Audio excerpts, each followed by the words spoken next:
Amém, amados? Minha vida eu te dou.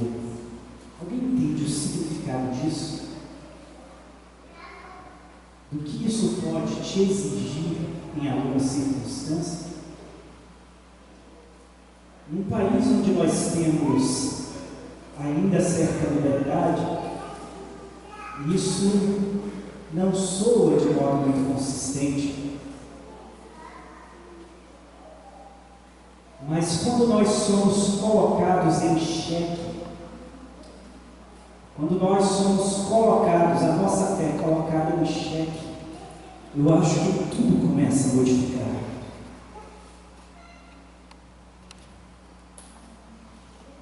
Nos últimos dias, eu vou dizer para vocês, o que mais vai exigir de nós, no Evangelho, é que nós sejamos homens e mulheres verdadeiramente discípulos do Senhor.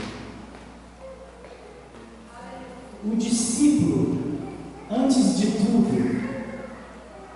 ele é disciplinado. Eu queria que você guardasse essa palavra. Ele é disciplinado. Eu queria ler um texto aqui contigo. Está em 1 Reis, no capítulo 2, primeiro livro de Reis, no capítulo 2. E Davi ele vai dar ali algumas instruções para Salomão, que vai o suceder no trono. Salomão era muito jovem. Para ter uma ideia, Davi ele conhece Batseba, ele tem mais de 40 anos. E quando ele morre, ele tem 70 anos, ou seja, Salomão não tinha 30 anos. Nós estamos diante de um jovem com menos de 30 anos e que agora vai suceder Davi no seu reinado.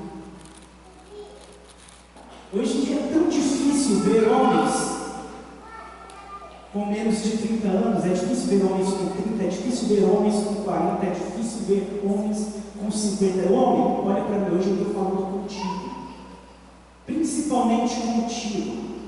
É você, cara macho, que eu quero falar contigo. E aproximando-se os dias da morte de Davi, deu ele ordens a Salomão, seu filho, dizendo: eu vou para o caminho de todos os mortais, coragem, pois, e ser homem. Eu queria parar por aqui. Para falar de homens, a gente precisa, às vezes, de alguns exemplos próximos.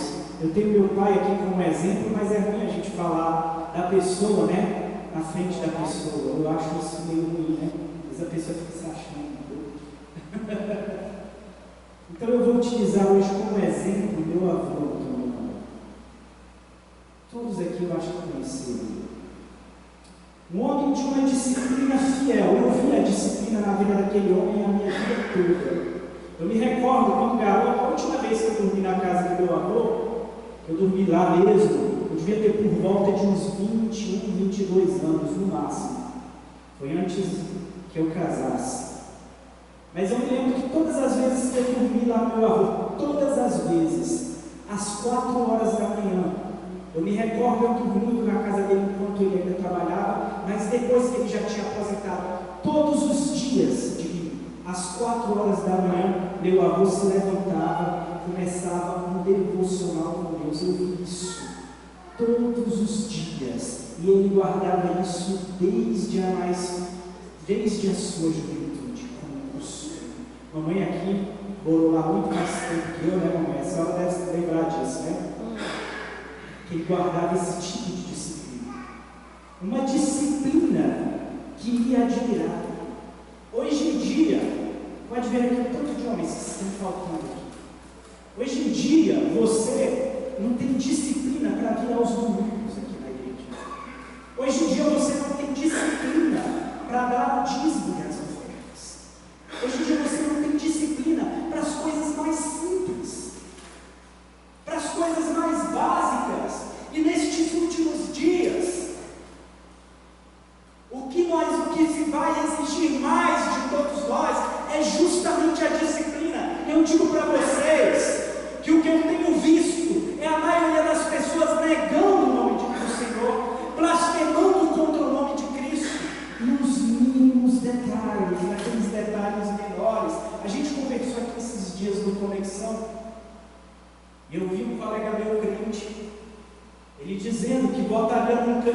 que tem uma ideologia totalmente turva e anticristã, simplesmente com medo de o Banco do Brasil ser privatizado.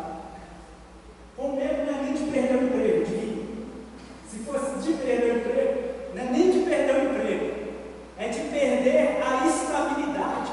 Olha só, eu fico pensando naqueles cristãos primitivos, que estabilidade existia para aqueles homens, que estabilidade existia para aquelas pessoas, estabilidade do emprego, estabilidade da previdência social, estabilidade do FGTS, estabilidade de uma economia tranquila. Nos tempos de Paulo, ou você nascia senhor, ou você nascia servo. E quando você não era senhor nem servo, a sua vida era miserável, porque era mais interessante ser escravo do que não ser escravo. Porque naquela época, você pescava peixe para comer no dia. Se você passasse um dia sem pescar, você normalmente não tinha o que comer no outro dia. Para você ter uma ideia. Hoje em dia nós vivemos uma comodidade enorme. E nós estamos cada dia mais indisciplinados para tudo. E se nós não somos fiéis nas mínimas coisas, se nós não somos discípulos de Cristo nas mínimas coisas, como nós seremos colocados diante das coisas grandes? Como nós seremos postos diante das coisas grandes? O Evangelho de Lucas, Jesus conta uma parábola das 10 vidas. Havia um senhor que era extremamente severo. Um homem severo, um homem duro. Esses dias eu vi um vídeo do Elon Musk, que ele, ao vivo numa rádio, ele demite uma mulher. De modo seco, ele vira assim: olha, uma grande falha exige uma grande punição. E ao vivo ele diz: você está demitido. E aí você olha para um homem desse, cara, o cara desse não tem sentimento, o cara desse não tem emoção. Nós estamos diante de um psicopata. E aí eu fico pensando, essa geração isenta, hipersensibilizada, não vai colocar diante do Senhor. Olha só, o cara que manda amarrar e jogar nas trevas exteriores uma pessoa que só não vem vestido para a ocasião. Cara, que loucura é essa? O cara não vem vestido para a ocasião, ele é amarrado, arrancado e lançado nas trevas exteriores, onde há choro e ranger de dentes, porque não veio vestido para a ocasião. É esse Deus que você serve. Não é um Deus de frouxo, não é um Deus de brincadeira. É esse Deus que você serve. É um Deus que, com seu amor, ele é impiedosamente justiça. E aí, ele separa, ele precisa sair da sua terra para tomar o reino, como está lá em Lucas. E aí, por quê? Porque este reino, sabendo desse Senhor, o quanto que ele era, todo o reino não gostava desse Senhor. E ele fala: eu preciso me ausentar para tomar este reino. E a Escritura diz: tomar é a força. E aí ele separa ali 10 minas e entrega essas 10 minas para 10 de seus servos. Depois que ele toma o seu reino, ele retorna. E todos eles sabem que ele é um Senhor nobre e severo. A um deles, ele pega aquela mina e devolve para o seu senhor outras 10. E aí ele fala: servo bom e fiel, por conta disso eu te darei autoridade sobre 10 cidades. Esse reino que eu conquistei, sobre 10 cidades, você vai ter autoridade para governar. Olha isso. Chega o outro: Senhor, com essa tua mina eu multipliquei e fiz mais 5. Por causa disso, você terá autoridade sobre outras 5 cidades. Aí chega um e já chega balançando as pernas. Não é porque ele considerava a severidade fato ele era um cara descansado, indisciplinado, porque quem considera a severidade do seu Senhor teria ou não teria trabalhado desde o primeiro dia? Teria ou não teria se empenhado em trabalhar e multiplicar desde o primeiro dia, irmão Marcos? Só que ele pensa o seguinte: não, eu sei que ele é um Senhor severo, é um Senhor justo, mas eu também sei que ele vai ter misericórdia. Eu conheço isso, eu conheço, eu sirvo ao Senhor também benevolente, mas nem sempre a benevolência recairá sobre nós, principalmente quando nós vivemos em total descaso. Eu estou te falando isso porque dias sombrios nos avizinham, e se você não for disciplinado, você será um daqueles que será tomado, engolido pelas trevas destes dias. Entenda isso como uma palavra de amor antes de tudo, como uma exortação de amor, como Cristo nos deu antes de tudo. E aí ele chega e diz: Senhor, olha, desculpa, eu sei que tu és um homem severo, que tu colhes onde não plantou. Olha só que tipo de homem que ele é. O Senhor edifica onde não tem nada. Esse tipo de homem que o Senhor é. Então fiquei com medo, me afrouxei, me tornei um frouxo, me tornei um covarde. E eu me lembro lá de Apocalipse capítulo 22, no verso 15, que os covardes não herdarão o reino dos céus. Os covardes não herdarão o reino do céu. Se existe um tipo de pessoa que você não vai encontrar no céu, é o covarde. E outra coisa, Deus não daria àquela mina a mesma porção para cada um deles se não conhecesse a capacidade daquele servo, se não conhecesse a capacidade de cada um de se querendo poder fazer acontecer. Eu vejo hoje, nós que vivemos num país livre, o que a gente mais tem feito é pegar a nossa mina e enterrá-la. O que a gente mais tem feito é isso.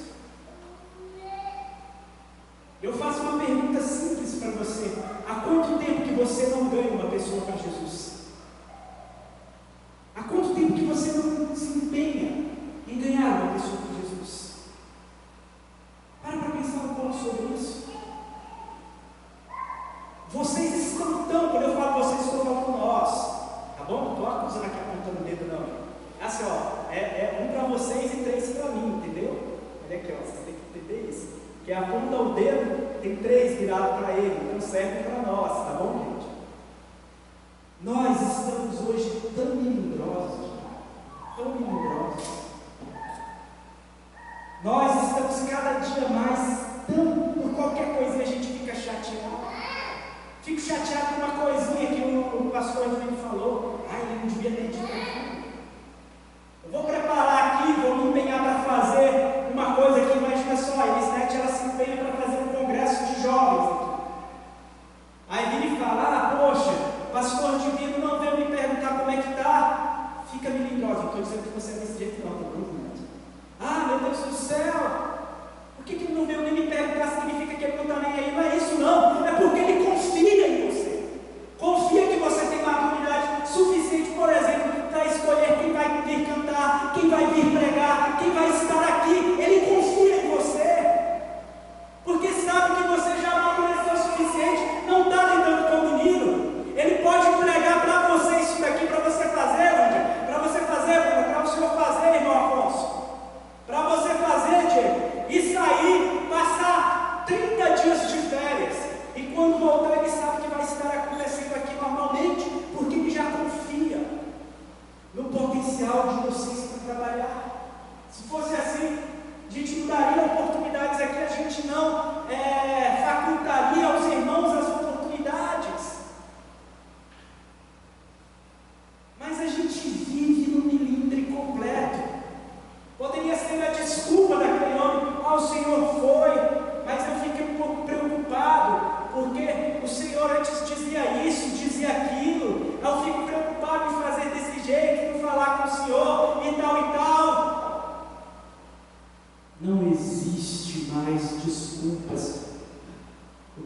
existe é melindre. Não tente justificar o injustificável, gente. Olhe para si. Olhe para dentro de você. Aprenda a se disciplinar com o horário. Aprenda a se disciplinar nas coisas mínimas. Igual eu falo, dinheiro é algo tão pequeno e a gente não tem disciplina nem com dinheiro. Meu Deus do céu, vai ter com o quê? Aprenda a se disciplinar no teu devocional. Aprenda a se disciplinar na presença da igreja. E me digo mais, a instituição, eu estou falando de igreja instituição, porque existe a igreja mística, será atacada como nunca antes nesses últimos dias. Como nunca antes vocês viram, pastores terão a sua reputação destruída. Pastores grandes. O Senhor está nos mostrando que será um tempo de escândalo em cima de escândalos. E há necessidade que se levantem homens, verdadeiramente homens, para tomar o cajado, porque o campo é grande, a seara é grande, mas são poucos os trabalhadores. Não é tempo de você ficar dormindo, não é tempo de você ficar quieto, e sobre você será cobrado. Não adianta pensar, mas eu vivo debaixo da graça. O Deus da graça, a graça é muito mais severa do que a lei. E Pedro entende isso quando, lá em Marcos, ele passa a madrugada toda pescando, e aí de repente Cristo fala: lança a rede do outro lado, e ele fala: sobre a tua palavra eu lançarei. Ele lança a rede, e a rede vem com tantos peixes que eles têm que trazer outro barco para tentar sustentar aquele número de peixes. Primeiro a confiança: sobre a tua palavra eu lançarei. E aí quando Pedro desce do barco e Jesus vem vindo a ele disse: aparta de mim, porque eu sou homem deveras pecador. Porque ele sabe o que é o peso da graça. Ele sabe o que é o peso da graça. Não é essa coisinha para a gente ficar brincando, como a gente tem brincado hoje, e eu chamo a atenção principalmente dos homens. Você é homem, deixa de ser um frouxo. Olha que eu estou apontando 4 dedos para mim, entendeu? Você é homem, deixa de ser um frouxo.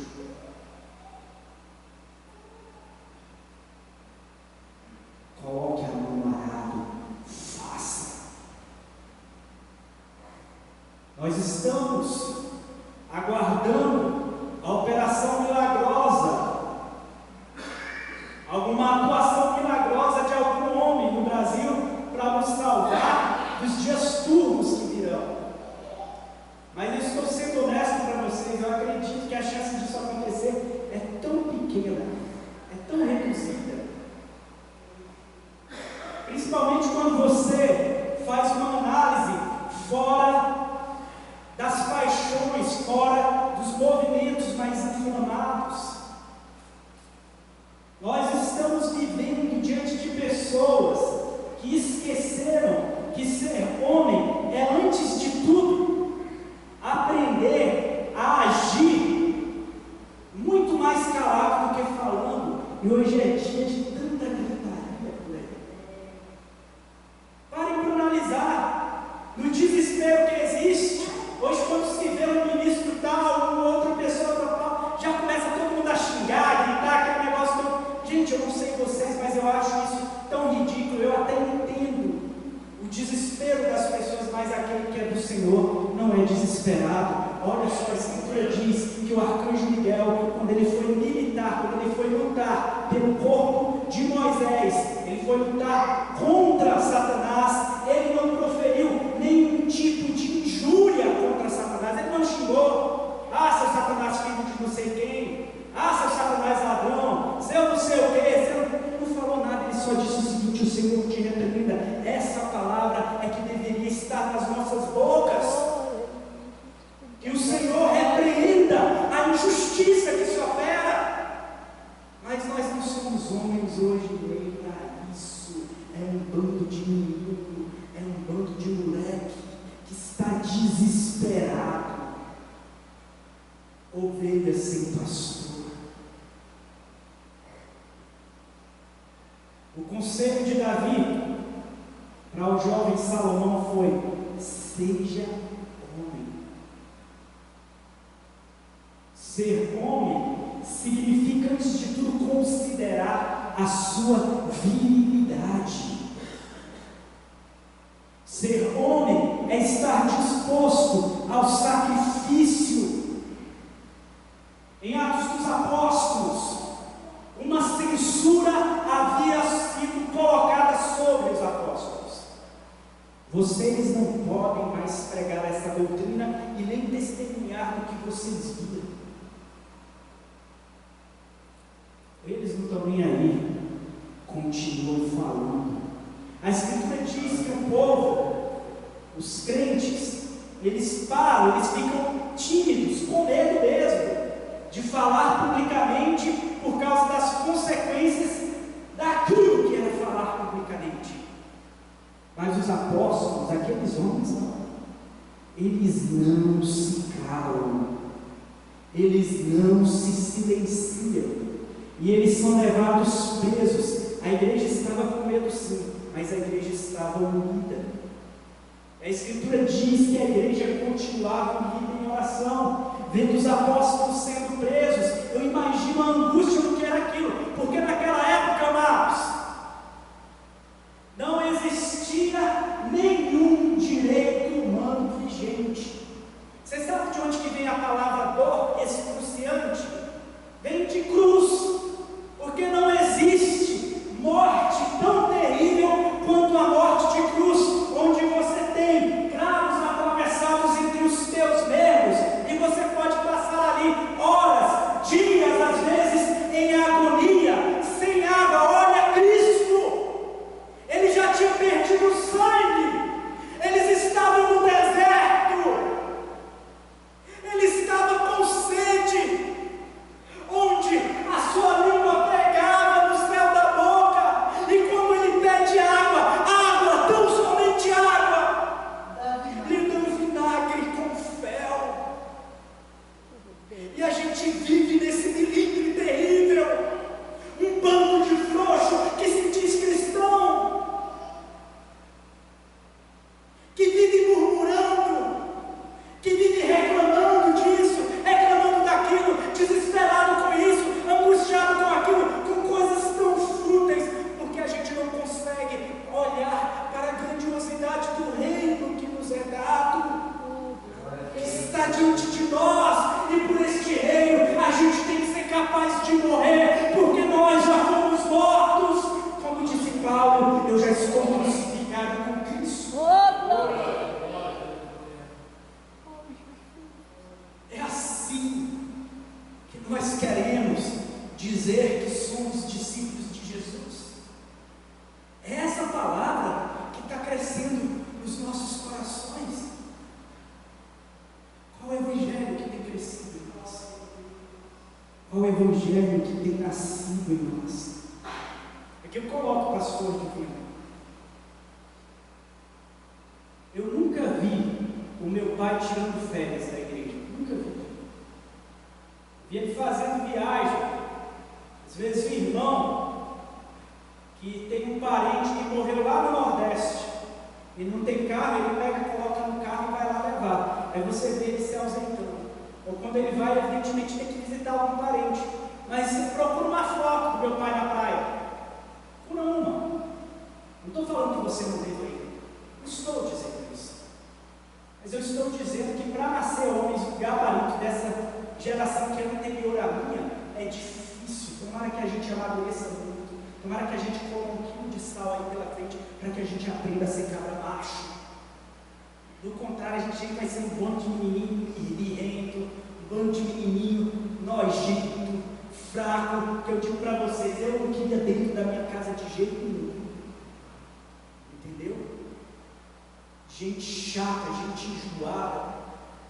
Mas eu quero te dizer que se você se posiciona, se você olha para o teu mestre, mas olhando para o teu mestre dentro do que ele fez, no contexto do que ele fez, com a sua têmpora furada com coroas de espinhos, com cravos atravessando suas mãos e pés, estava com suas costas aradas dos flagelos que ele levou ali na cruz antes de ser crucificado. Esse nosso Deus não reclamou e enfrentou aquilo com silêncio, perdoando aquele que o ofendia.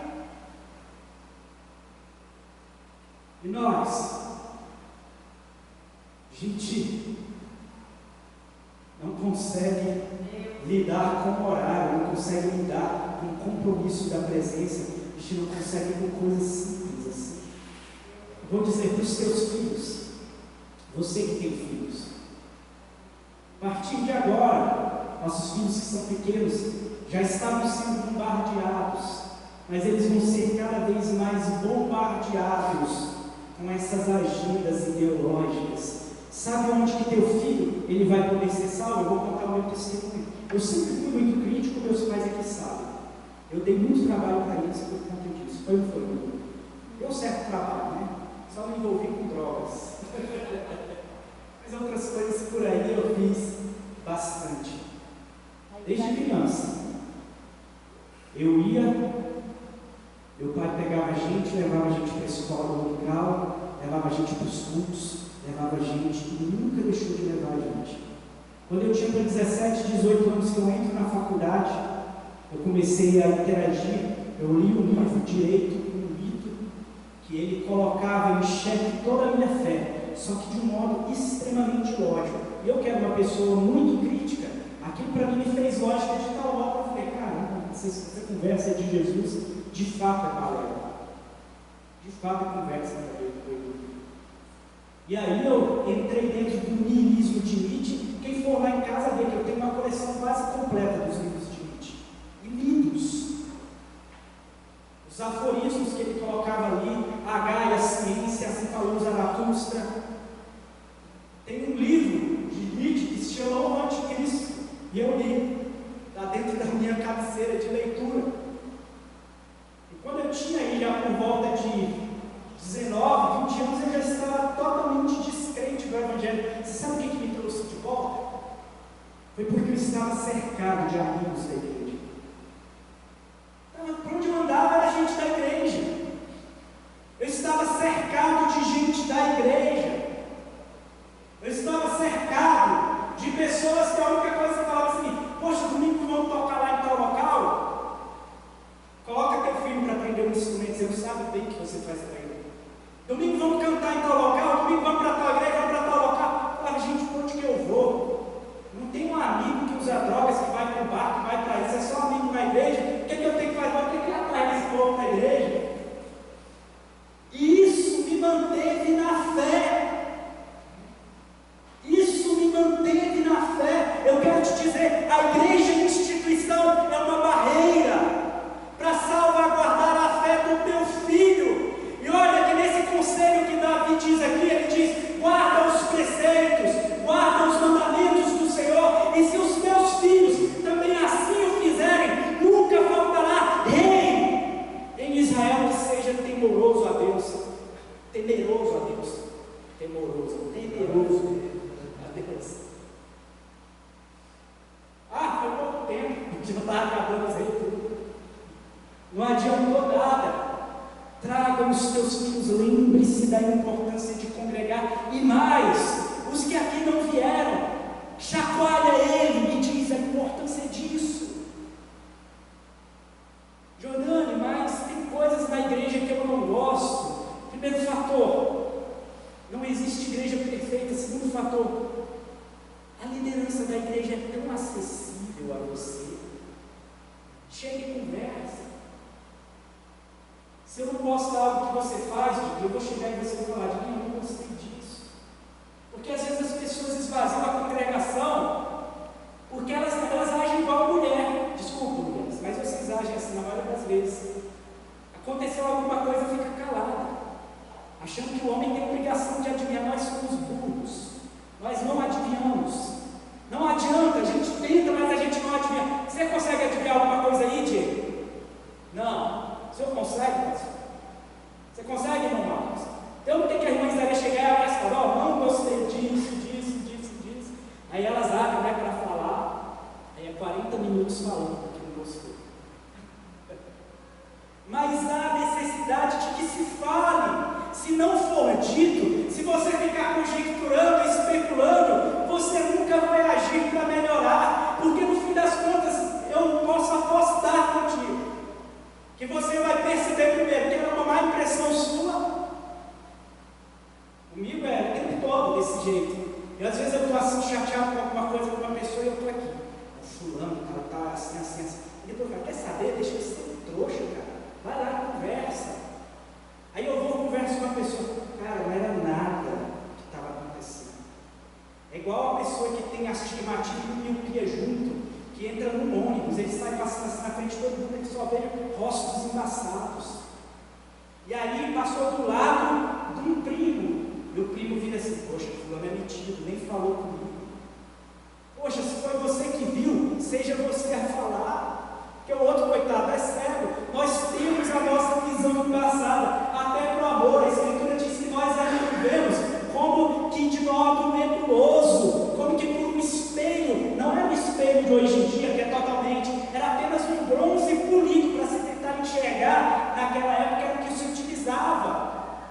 Para amar, nossa visão é nebulosa, e a gente vive nós vivemos cheios de milindres, mas não precisamos disso. Arranque o milindre, corte, limpe a terra e trabalhe para o Senhor. Limpe o campo e trabalhe para o Senhor. Está aqui a corrida, eu tenho visto ela colocando ali, vai ter oração, vai ter isso, vai ter aquilo, é assim que tem que ser. Em todas as coisas, se discipline nas mínimas coisas. Se discipline na presença, se discipline no horário, se discipline no cuidado, se discipline no amor, se discipline nas contribuições, se discipline nas mínimas coisas.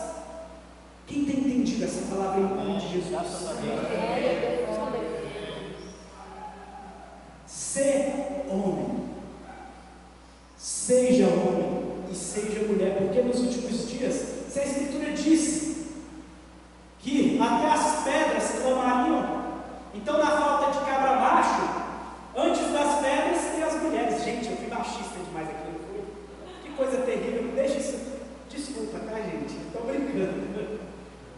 Mas nós temos as mulheres aqui que estão agindo hoje em dia muito mais do que os homens. As mulheres são muito mais disciplinadas para o estudo, as mulheres são mais disciplinadas para o trabalho, as mulheres têm sido mais disciplinadas para tudo, para os cuidados, para isso, para aquilo. Está faltando a igreja se levantar, se erguer, ou nós seremos tragados. Os nossos dias, graças a Deus, têm sido abreviados, porque senão nenhuma alma se salvaria. Eu queria que nesse momento você ficasse de pé. Eu falo, amados, diante dos últimos minutos, nós estamos de fato vivendo os últimos dias. É por isso que eu quero que você se coloque, se posicione diante do Senhor. Porque são homens assim, dispostos à prisão, dispostos a perder a estabilidade do emprego, dispostos a todas essas coisas. São homens assim que são chamados, são mulheres assim que são chamadas. Feche os seus olhos. Meu Deus, eu te clamo, Senhor, com um clamor de arrependimento, Pai.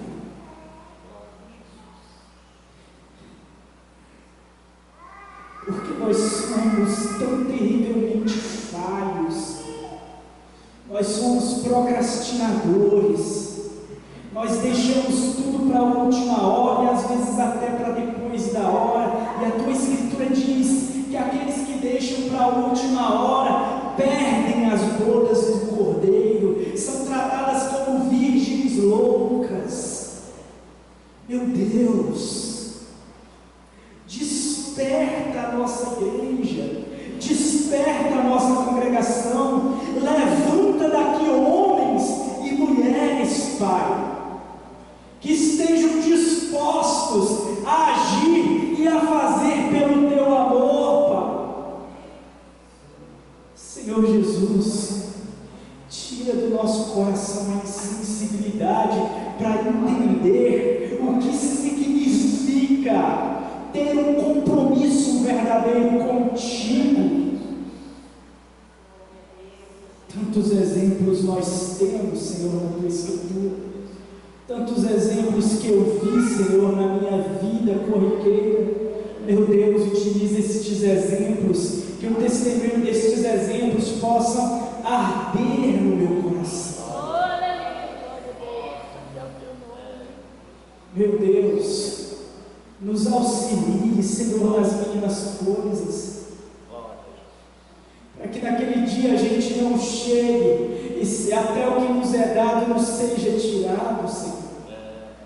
Porque nós hoje, nós utilizamos tantas desculpas, e muitas das vezes Deus tem nos concedido tantas coisas, mas a gente se utiliza de desculpas para não administrar bem tudo aquilo que nos tem sido dado. Senhor Jesus, gere disposição nessa igreja, disposição para o evangelismo, disposição para a obra missionária, disposição para o coração que esteja disposto a doar, para ajudar, para contribuir também aqui, Senhor, neste ambiente congregacional, Pai. Disposição para todas as coisas, Senhor. Disposição que os pais tenham disposição com seus filhos, que os maridos tenham disposição para serem maridos, amando as suas esposas, ainda que isso lhes signifique a morte. Meu Deus, nos ajude, nos auxilie. Eu te agradeço, Pai, em nome de Jesus. Por último, eu queria te dizer uma coisa. Pegue tudo isso que foi dito aqui, não olhe para mim. Não olhe para mim. Diga, não olhe para mim. Apenas pegue o que foi dito aqui. Nazaré perde a porção dos milagres de Cristo, porque olham para Jesus e não para Cristo. Olham para o homem Jesus. Ah, mas esse daqui eu conheço. Ele cresceu aqui no esse daí eu conheço, filho do pastor Edvinho. Ah, esse daí, rapaz, eu vi desde pequenininho. Ele ali, pode sair alguma coisa boa dali? Acho que não. Não olhem para mim, olhem para o que foi dito, olhem para Cristo em mim. É isso que eu peço para vocês, em nome de Jesus. Guardem essa palavra, ruminem essa palavra. Daqui a pouco essa palavra ela vai ser colocada lá. Assistam de noite, de novo, se posicionem, sejam disciplinados, sejam discípulos do Senhor Jesus. E continuem fazendo discípulos, porque isso foi para que nós fomos chamados, em nome de Jesus. Já foi dada a oferta hoje, né? Faça assim com a sua mão. Que o amor de Deus Pai, que a graça de nosso Senhor e Salvador Jesus Cristo, que a comunhão e a consolação do Espírito Santo seja com todo o povo de Deus, não só hoje, mas para todos sempre. E o que a igreja diz? Amém. Amém. Eu agradeço a oportunidade. Saúde.